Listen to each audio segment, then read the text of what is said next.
I take refuge in the Buddha. I take refuge in the Sangha. I take refuge in the Dharma. Wow.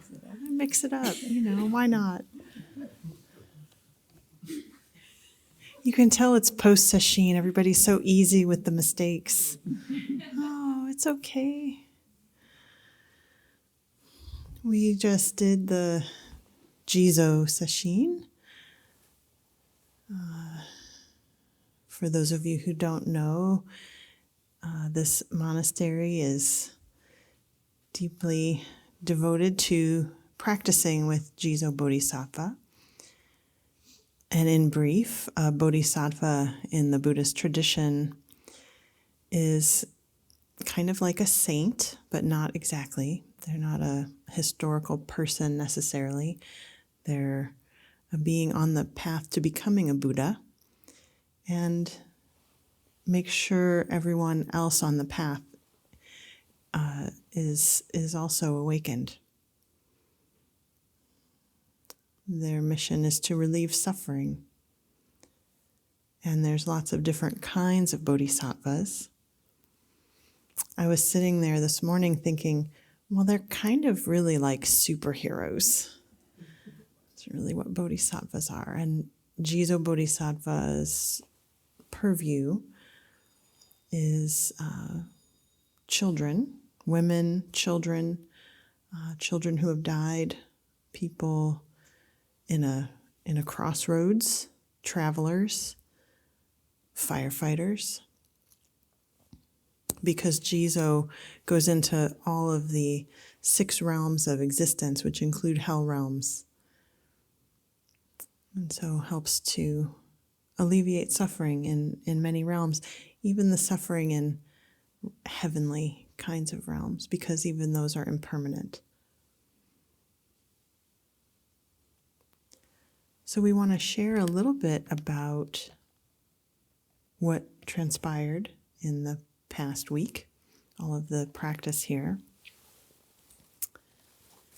And I want to be sure to invite those of you who are here from outside visiting today, that part of our retreat was we made traveling Jizō shrines out of a little box, like a little mint type box, about the size of one of those, with the ceramic Jizō images that are made here that Chozen Roshi created the mold for. And so we were able to work on those, decorate them, and really making it a practice of awareness and creativity, tapping into the deep creativity, this infinite well that is our life. So those of you who are here, please be sure to, at lunchtime, go to the cafeteria just outside where the tables are and look. We have all of the boxes that were made are out there for you to look at, and also some ceramic Jizōs that got glazed this time. The ceramic Jizōs were made last year at the Jizō sesshin, but there wasn't time to glaze them, so people did that as well. And also some painted rocks. We had a great time. Jizō rocks, by the way. Jizō rocks. Why would somebody want a little tiny shrine? So having the shrine as a portable shrine is a way to bring with you the qualities of Jizō Bodhisattva as a reminder. So for instance, I would carry a Jizō, I carried a Jizō when I traveled, and when I was visiting my dad in the hospital when he was dying, it was really helpful for me to have that and just leave it on the, leave it in the room, so it felt like Jizō could watch over him while I couldn't. And it's a way for us to remind ourselves to ask for help sometimes. we can't do this life alone. We aren't alone. There's no possibility of that. And so to acknowledge that and be open to the life that can flow in when we call upon the qualities that really are in each one of us. And Chozen and I will talk about those qualities. Shall I start? You want to start? Yeah, you start. Okay. Let me say one thing. Yeah. You know how if you've traveled a lot at first, it's kind of interesting and even exciting to be in a hotel room in a strange city. And then if you travel a lot, it's really a pain. So you take your Jizō altar and you put it up it tucks into the corner of your suitcase, and then you put it up in the hotel room. And it changes the whole ambiance. I will say, too, that there was one person who shared that when they were making their Jizō for themselves, it was just kind of a neutral experience. But then they decided to give it to someone else, and it really flowed. The just love and care and creativity and enjoyment was completely different. So these things do have a way of transforming our state of mind, even as they're being made. So carrying them with you is powerful. And the qualities of Jizō that we want to share a little bit about it, and then hopefully hear from some of you, are benevolence, optimism, benevolence, where then we'll do determination, optimism, fearlessness, and vow. What wonderful qualities. Sometimes I feel like when we're teaching it, I call it the pâté de foie gras method, where we're like stuffing you full of stuff. So let's just do one. Let's start with one. Benevolence. Okay. We're just going to share about what each one, how we've practiced with each one a little bit. So for me, benevolence is just a large-hearted kindness, but it's also, I think, has embedded in it a generosity that I'm going to assume the best from people that I encounter. That I assume that people are doing their best, even if it looks really difficult. That is a way to meet each person much more open-heartedly and leave room for something that's way beyond my story of a person. So that's one way to practice with benevolence.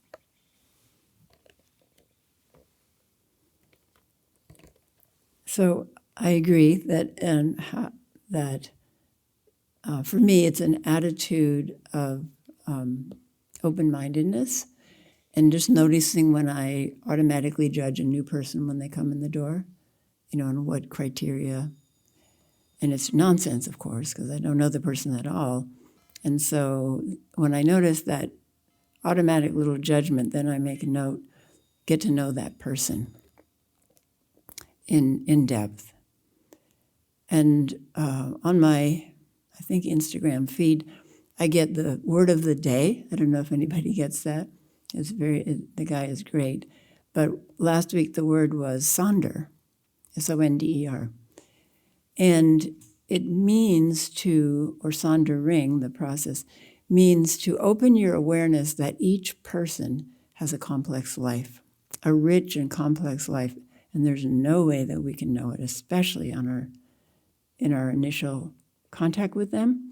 In fact, it takes years. Hogan and I have been married, 36 or something years, and I'm still finding out new things about him. So to know that, when somebody comes in the door and I judge them, I'm just seeing like a paper doll, a flat figure, and making a judgment.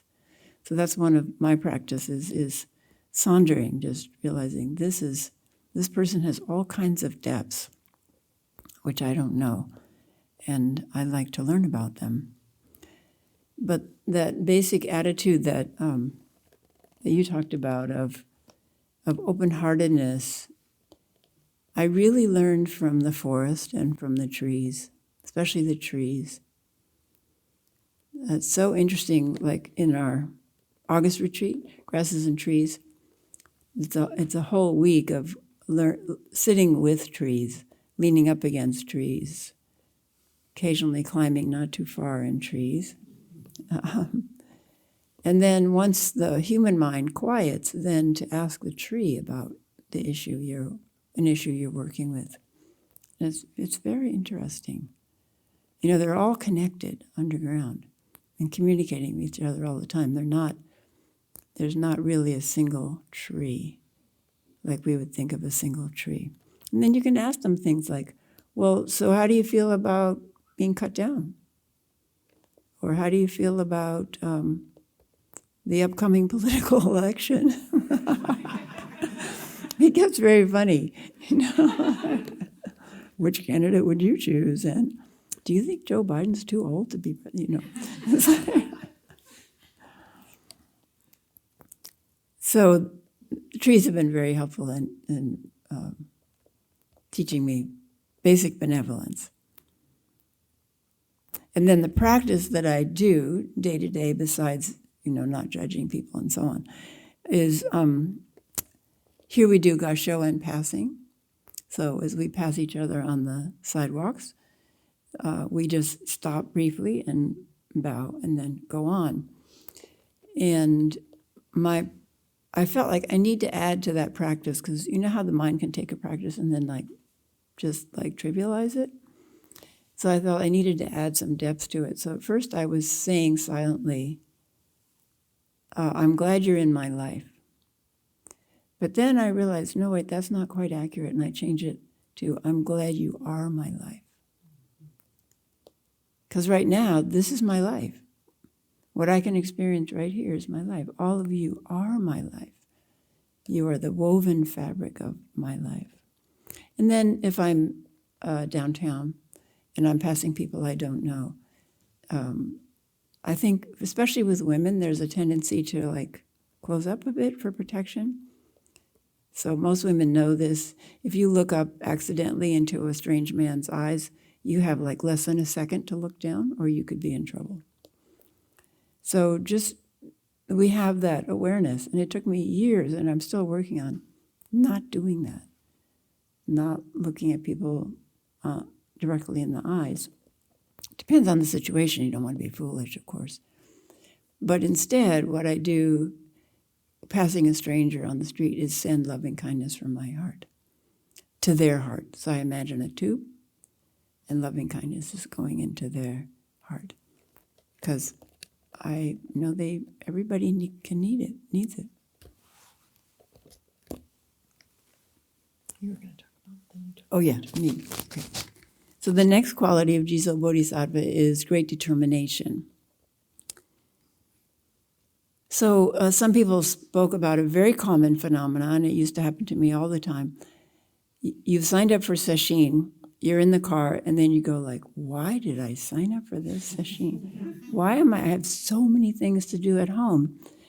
And this is crazy, you know. And so those doubts have to be overcome by the determination that signed up for the sesshin. Right? And sometimes, you know, it's kind of in the balance and you don't know which way it's going to tip. Well, I'll go, but then, you know, I can tell them that I have this, and then I'll get to leave early if I need to. It's like escape door. And then the second day of sesshin is again when it arises. First day of sesshin, most people are like, okay, I'm here. I'm just going to give it my best. And then you realize how this backlog of exhaustion you came with, and it overtakes you. And the second day, you're like, when is the bell going to ring? And then I often say, if sheer force of mind could make the bell ring, it would happen all the time.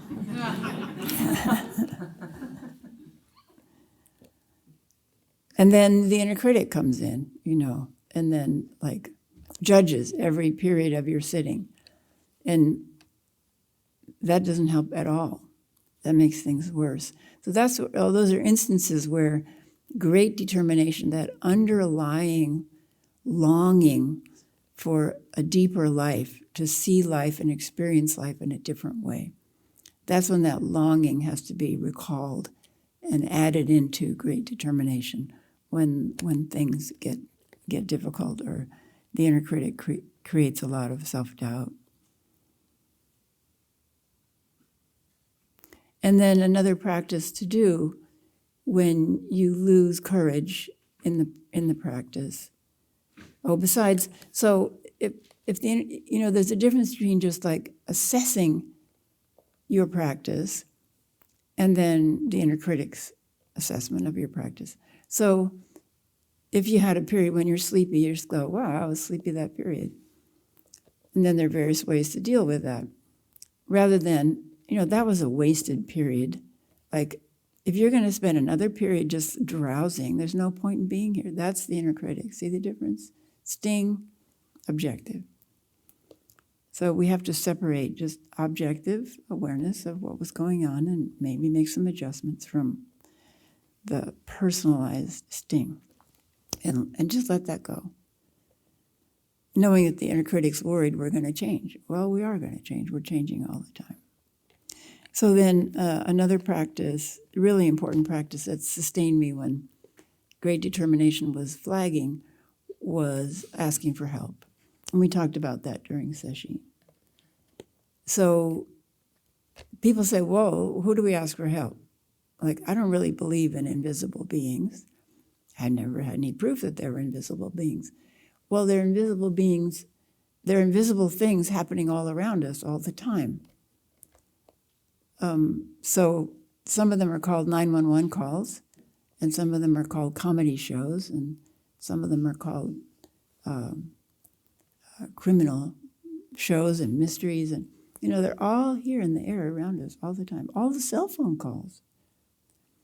So we just don't have the right receiver to tune into it all, thank goodness. Or it would drive our minds crazier than the constant conversation in our mind. To receive everybody's, there was a movie about God. I don't know, I can't remember what the name of it was, but God was getting all these telephone calls all the time from people, asking for help, and we're just like, stop, it's too much. Can't keep up with it all. So that's like our mind, we can't keep up with it, and then, okay, I forgot where I was going. Anywhere. Anyway, this is post-session. So there are, why not have invisible beings up here, out here? Why not? That we just we haven't tuned into them yet. And let's set invisible beings aside, like devas and so on. They're all the ancestors in the past who we know went through encountered all these obstacles and stayed determined and saw them through to the other side. And often when the biggest obstacle is thrown up, the most interesting thing is going to happen if you can just stay with it. So once you see that happening, you have that experience a few times that you face the obstacle and you move past it. It gives you great courage to go on.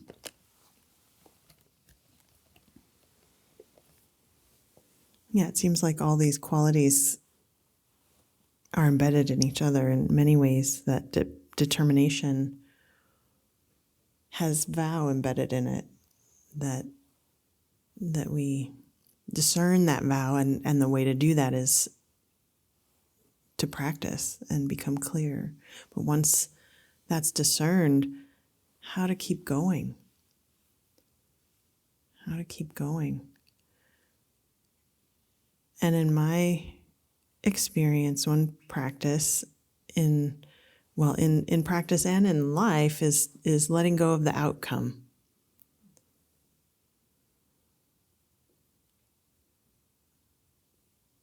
Being a mental health practitioner for many years and working in environments of high intensity, high volume, high paperwork, for many years, had a couple of episodes of really crispy burnout. And one of the things I really learned from that was the importance of letting go of the outcome.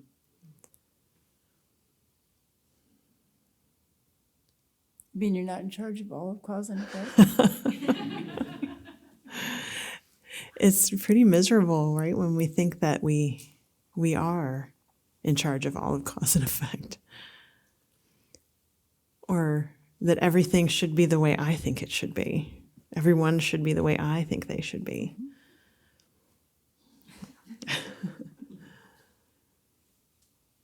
So what a relief that can be, to let go of the outcome, but to maintain the connection with not trying to control the outcome.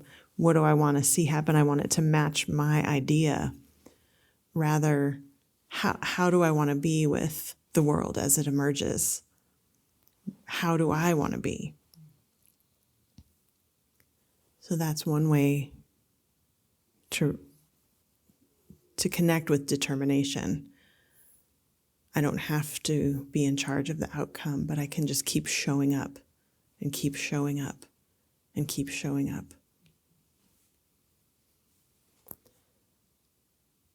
So that also requires some optimism. Did we do that? You did optimism? No. Did we do optimism? No, we didn't. We didn't do optimism yet. Go ahead. Yeah.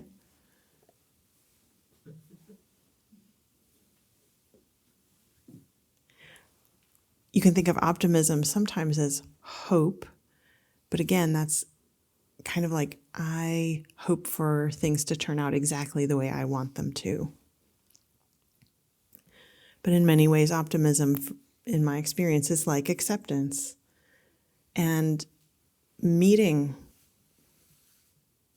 this life on life's terms, as they say. And the optimism is that I can meet that it can be met. Not just me, but everyone, that we're all imbued with exactly what we need to meet our life. To have optimism, not just in my own ability to meet my life, but that every person has the same capacity. We already are this. And that can be cultivated, that can be uncovered given the right conditions. To me, that's optimism.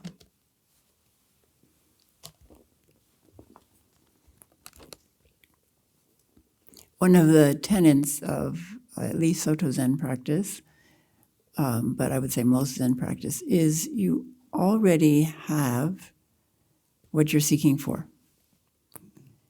and what you're practicing for. So we're already completely imbued with what we call original nature or Buddha nature, which consists of wisdom and compassion.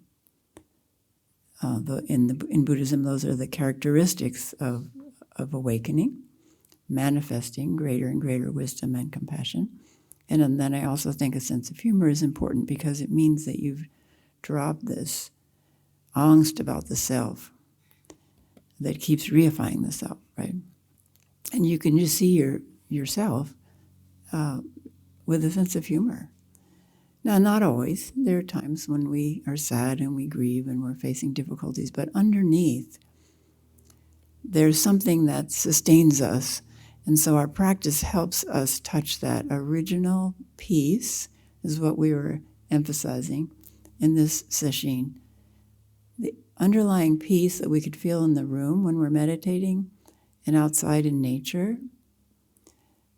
And beyond that peace, or access to that peace, comes through a quiet mind. So that's why we're emphasizing a quiet mind, a really quiet mind. Not a mind that's going like, I'm really being quiet. But a really, truly quiet mind. And when we can really enter, even briefly, a truly quiet mind, we drop down into original nature. And then we don't have to be thinking all the time. We just think when it's necessary. And actually we do pondering.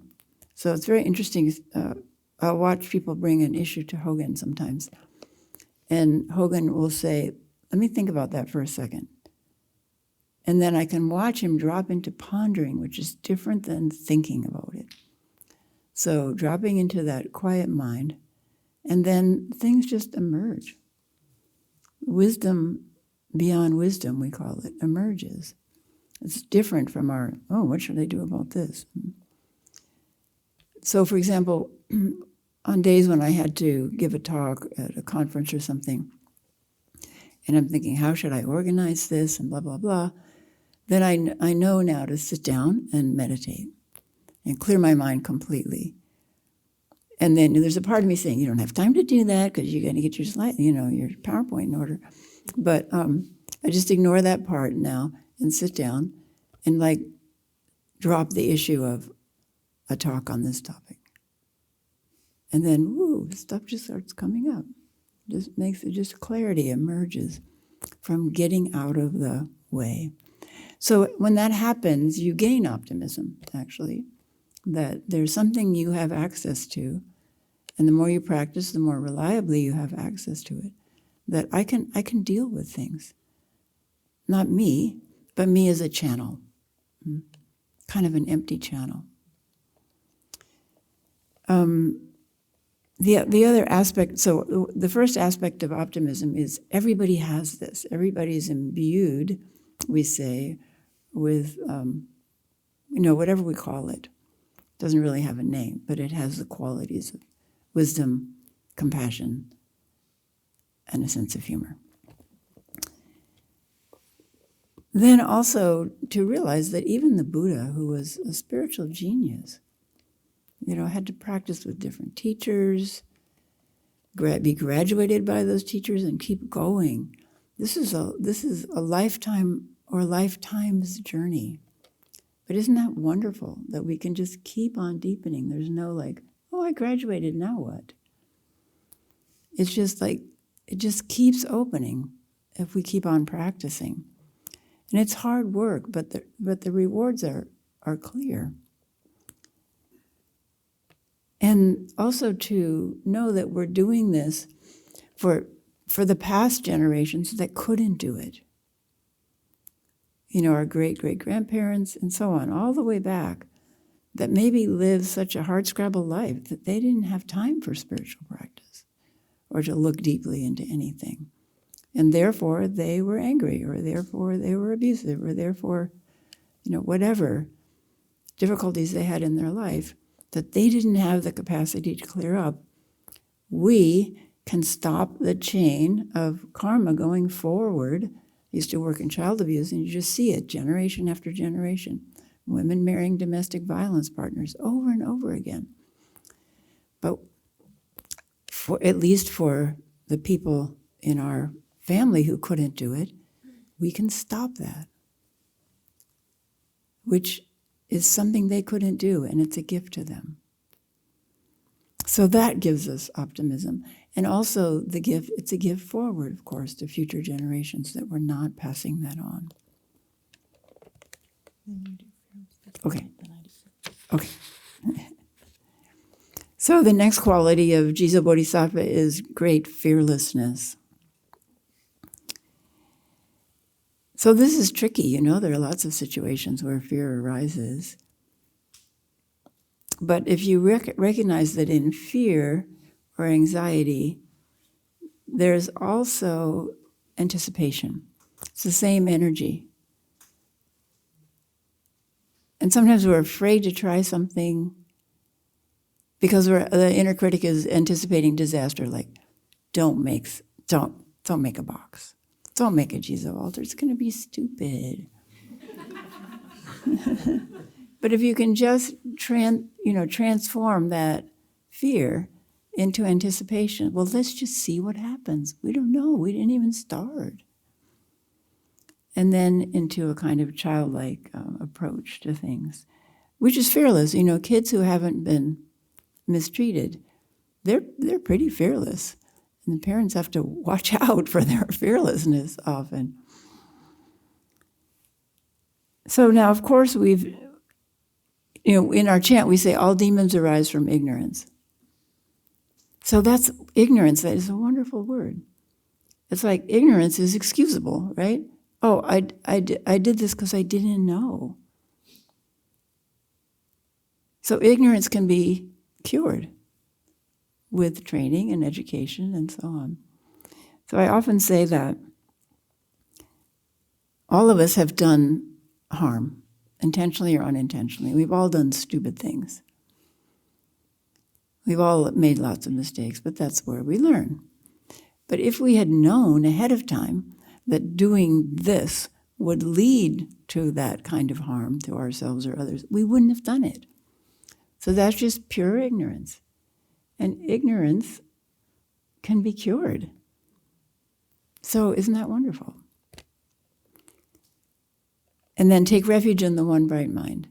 May I know that all demons arise from ignorance. And I said this the other day. So there's a very cute little, I think it's on, I can't remember, Instagram or YouTube, but this mother is kind of scolding her daughter, who's about 3. And the daughter goes, I'm just a baby. I'm just a baby. And the mom kind of pulls back. But if you can say that to yourself every time you make a mistake, I'm just a baby. I'm just learning how to live my life.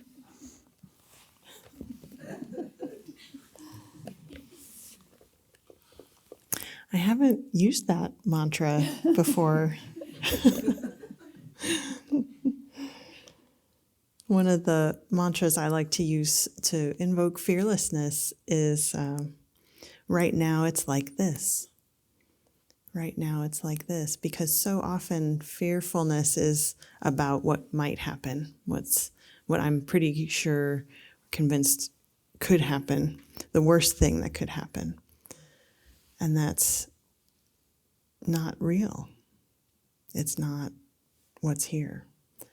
So right now it's like this helps to be with whatever it is. And then the realization that, and maybe this is true for you, that some of the most difficult things of my life turned out to really be the things, the very things that have really served in a very positive way. The lessons learned, or the ways that I've been changed, or the way that I might choose to meet something. And so, or mistakes, indeed, can be transformed. So that does take some faith, but that does also help with the fear of making mistakes, the fear of, that's one of my greatest hits. Maybe you have a greatest hits list. Oh my gosh, I'm doing it wrong. Which there's ample opportunity for that here at a Zendo, right? There's all the forms and all the things, all the opportunities you could do it wrong. And then what? Basically, you get caught and held, and we continue on, we flow on in fearlessness. And then vow, great vow. What is our true north? What are the qualities that we want to return to? We do a lot of work with vow here in ZCO. We have a shrine of vows that you're also encouraged to go see, and a whole process. We've had sesshin and retreats on discerning our true vow, which is very important work. What is this life? How will it serve?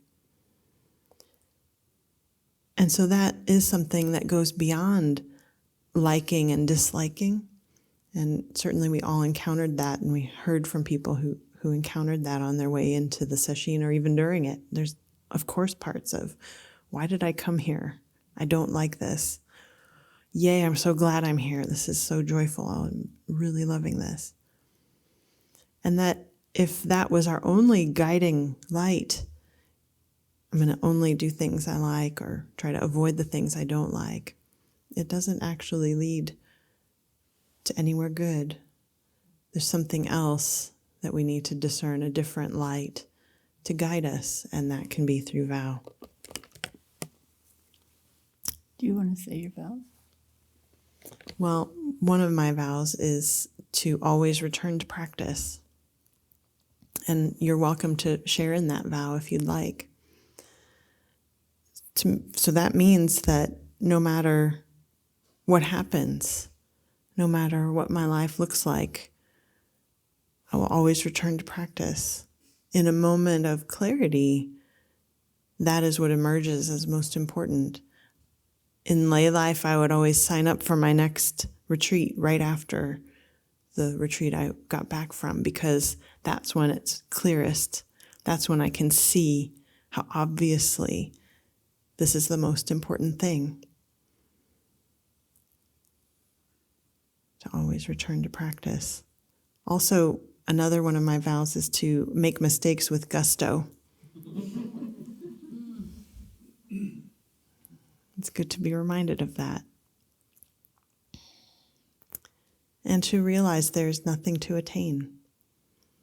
The first time I heard that phrase, it about knocked me out. I couldn't believe that we were not here to try to improve ourselves or get something. But it's true.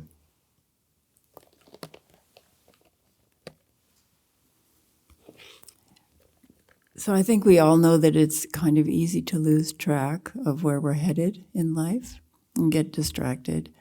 And so many people end up at the end of their life with regrets, or wondering, how did I get here? I had intended to do this and become this or study this, and it just got lost in the busyness of life. And the hospice nurses say that one of the saddest things is for people to die with a lot of regrets. So it really helps to have a vow. A vow takes your life energy and packages it so that it can be directed in the direction you really want to go. And then the vow reminds you of that periodically. And the other thing I say is vow is like an internal GPS system. So you don't like start out for Chicago and end up somehow in Louisiana. Not that Louisiana is bad, but it wasn't where you wanted to go. I love the voice of GPS, because if you don't take the turn that it says, it doesn't say, "You stupid idiot, I told you to turn right. Now I have to recalculate." It just says, "At the next light, turn right and then turn left again." It's just very supportive and kind. And so if we can cultivate that voice instead of the inner critic voice, it can be very helpful. But vows keep us on track.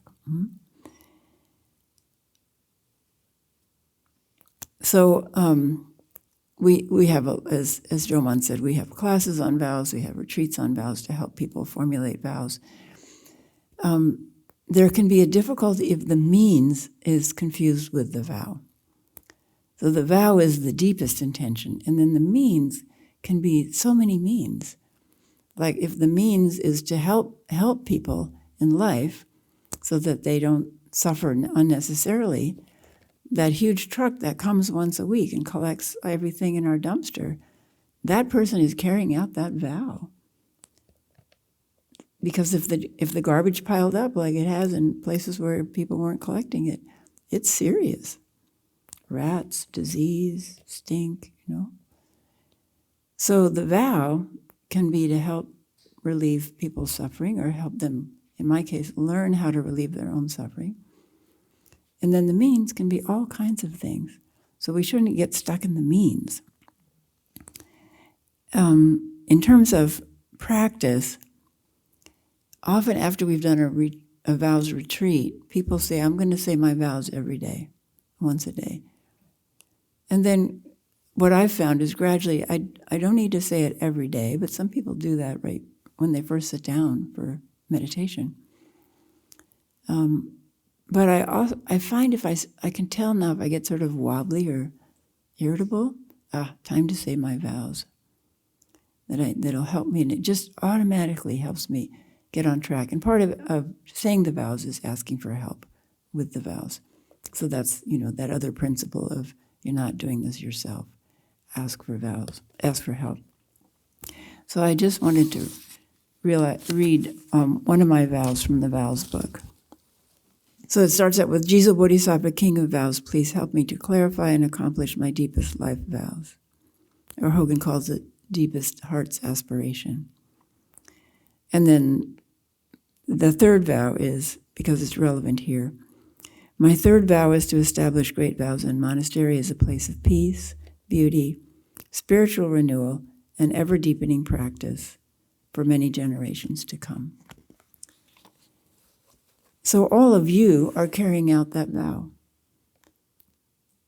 I can't do it by myself, but everyone who comes here for a retreat, for an hour to work in the garden, everyone who is here as residents, no matter how brief or long their time of residency, and particularly those who become ordained, are carrying out that vow. And then, the anxious mind says, well, Hogan and I are in our 70s, and what's going to happen?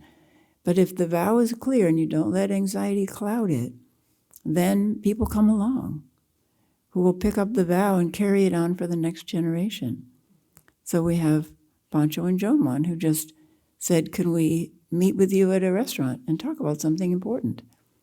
And what they wanted to talk about is they were willing to step forward, if that would be helpful, to carry out this vow, so that this place is available. When we talked to Roshi about establishing a monastery, he said, you establish a monastery for 1,000 years.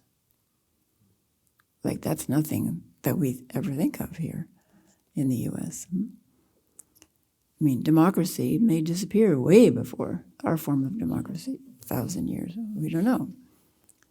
But to have that great vow calls forth the means. That don't have to be just you. The means will arise. And this is just one. Everybody here is part of that means of carrying this place, and the place may not endure, but this ability to offer deep practice will go forward through all of our vows. Thank you.